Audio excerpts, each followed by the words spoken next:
All right, look at this thing. This is the OPPO Find X6 Pro. Now, I've talked about OPPO's Find X series smartphones before. They've made some pretty wild stuff in the past. This X6 Pro is not even coming to the US. It's apparently going to be China only. But I've gotten to actually use it for about a week, and it's got me thinking, smartphone hardware has gotten so ridiculously capable, and this being at the top of the heap is so capable that I think we might actually be taking it for granted a little bit. So, okay, let's back up. Aesthetically, slab smartphones have all kind of started to look the same. We are all on the same page about that. This one actually kind of manages to spice it up a little bit with this half vegan leather on the bottom, which kind of has a little texture to it, which is nice.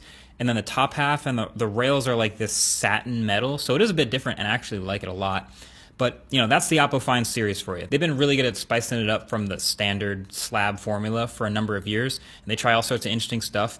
There are some solid colored versions of this phone as well, but this is the one that really makes a statement. But none of that is even really what I'm talking about in this video. What I am talking about is what's under the hood. So Chinese software aside, I can just tell that because this is a Snapdragon 8 Gen 2 with 16 gigs of RAM, with fast storage and great other supporting specs, I feel pretty comfortable saying that it's going to go well. But there are three main areas that I just want to appreciate with smartphone hardware capability right now. So the first one is the battery. Now, okay, here's the way we normally think of smartphone battery, right? Like, what was a good smartphone battery life like 8, 9, 10 years ago? It's like, oh, all day. If it could last all for an entire day of battery life, that would be pretty good.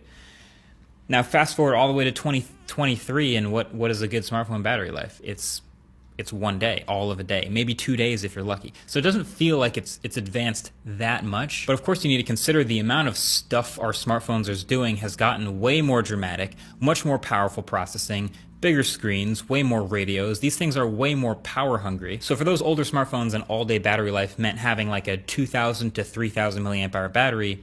And then even as recently as like 3 years ago, you could either get like a 5,000 milliamp hour battery with slower charging, or you could get like a 3,000 milliamp hour battery and have blazing fast charging. But now it's 2023, we can have both. Now this phone's got a 5,000 milliamp hour battery that also charges at 100 watts wired, or even 50 watts wireless charging. So with a cable, that 100 watts will do 0 to 100% in 30 minutes. But even through what they're calling AirVook wireless charging, because they got to name everything, with the right accessory, you can get 50% charge in 22 minutes on the wireless charger.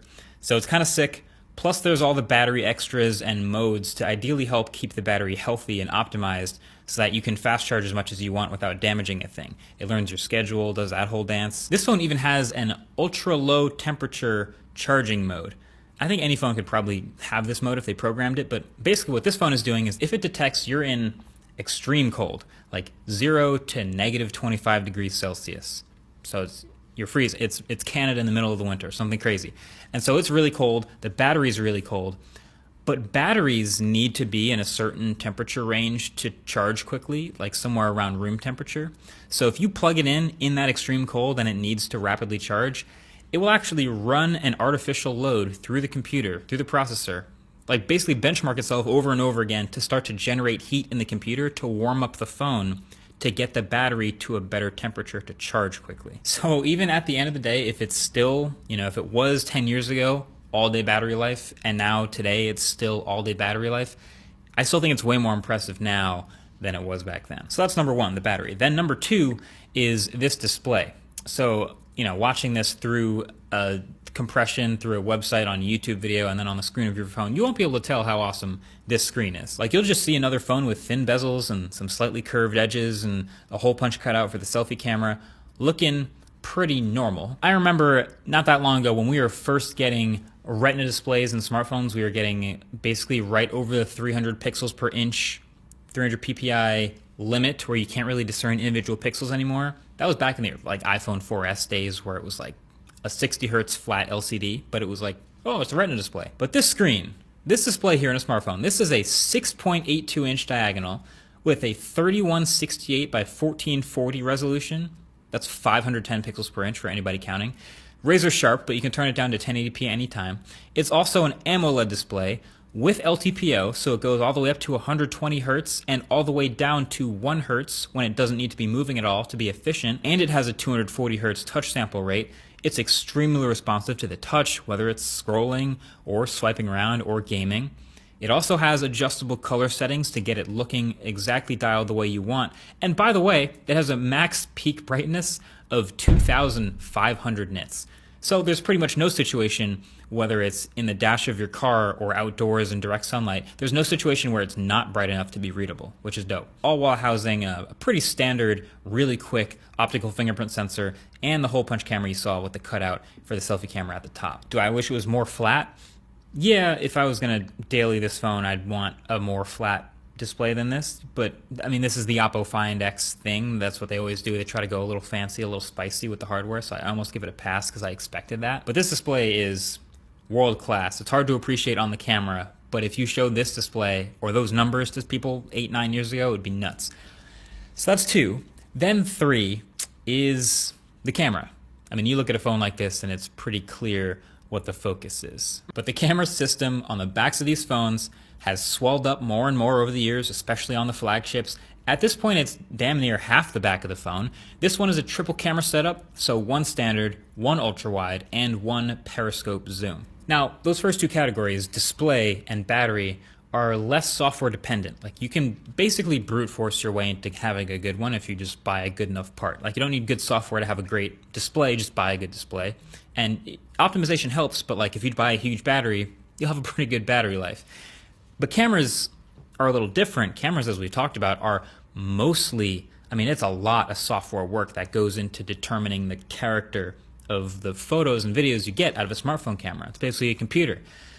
And so in order to separate yourself at the very top of smartphone cameras, something like this, like a flagship, actually needs to combine the two.